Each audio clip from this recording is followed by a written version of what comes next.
पंडित धीरेन्द्र कृष्ण शास्त्री कथा सुनाते हुए अपने गरीबी के दिनों को याद कर भावुक हो गए और फफक फफक कर रोने लगे। उन्होंने अपने सेवादारों को गरीब जरूरतमंदों की सहायता करने की समझाइश दी। उन्होंने गरीबी पर बात करते हुए कहा कि गरीब का कोई नहीं होता, सिर्फ कृष्ण होता है। बागेश्वर धाम और पंडित धीरेन्द्र शास्त्री की ख्याति विदेशों तक है। श्री राम कथा और श्री हनुमंत कथा सहित सनातन राष्ट्र की मुहिम चलाने के बाद उनके लाखों भक्त बन गए हैं। बीते दिनों गड़ा में कथा सुनाते सुनाते अचानक धीरेन्द्र शास्त्री व्यास गद्दी पर ही फफक फफक कर रोने लगे। उनका गला रूंध गया और वे अपने परिवार के अतीत में खो गए। उन्हें रोता देख पंडाल में मौजूद लोगों के भी आंसू निकल आए। दरअसल छतरपुर जिले के गड़ा गांव स्थित बागेश्वर धाम में पीठाधीश्वर धीरेन्द्र कृष्ण शास्त्री श्री हनुमंत कथा कर रहे हैं। बीते रोज कथा के दौरान वे लोगों को ईश्वर भक्ति कृपा की महिमा सुना रहे थे। इसी दौरान वे अपने बचपन और परिवार की गरीबी का उदाहरण देने लगे।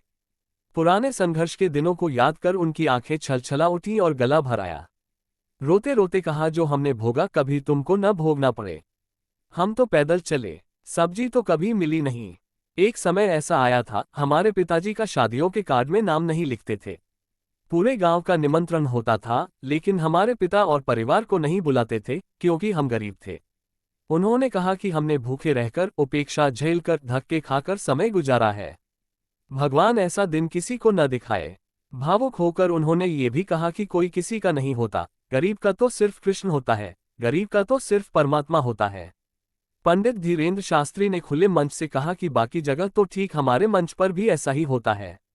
हमारे सेवादार गरीबों को मंच पर नहीं आने देते, अमीरों को मंच पर चढ़ा देते हैं। हमारे सेवादार मंदिर में भी उसे ही धक्का मारते हैं जिसकी कोई औकात नहीं होती। शास्त्री ने कहा कि हम प्रयास करते हैं कि इस दरबार से कोई खाली हाथ न लौट जाए। सेवादारों को हम यही समझाते हैं, जीवन में कोई गरीब जरूरतमंद आए तो उसकी मदद जरूर करो। उन्होंने ये भी कहा कि हम अपनी आपबीती सुनाकर आपको इमोशनल करना नहीं चाहते, हमें अपनी आपबीती याद आ गई।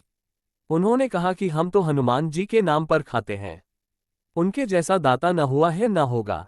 हम अपने सुख चैन के लिए दक्षिणा नहीं लेते, बेटियों के विवाह के किए दान लेते हैं। उन्होंने उदाहरण देते हुए कहा कि हमारे यहाँ के बच्चे कभी कभी दान पात्र से चोरी भी कर लेते हैं, लेकिन हम उनको अकेले में समझाते हैं कि ये बेटियों का पैसा है, हमारी चोरी कर लो लेकिन बेटियों का पैसा मत लो। यदि एक रुपये कोई कार्यकर्ता यहाँ वहाँ कर दे तो हम उनसे लड़ पड़ते हैं।